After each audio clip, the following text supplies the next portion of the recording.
Hello guys, welcome back to the channel. In today's video, I'm going to show you how you can make your video look like it's underwater in CapCut application.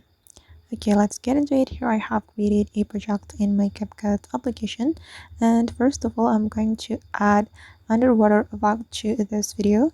We can go to the effect option right here, and here we have to select the video effect. In this video effect, we need to go to the light effect, this one. Click on this light effect category, and then you have to scroll down until you find the water reflection effect. This one, guys. Click on this effect, and before you apply this effect to your video, you can adjust the effect by clicking on the adjust button. Then here you can adjust the speed, size, filter, color, and also the twist.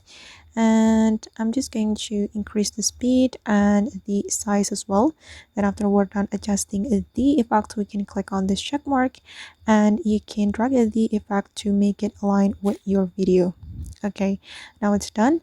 Then to make it more like it's underwater, I'm going to add the sound effect. We can go to the audio, then go to the sound FX, and here I'm just going to search underwater sound.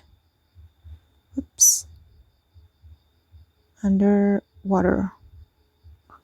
Okay, and you can try it one by one actually, but here I'm just going to select this one.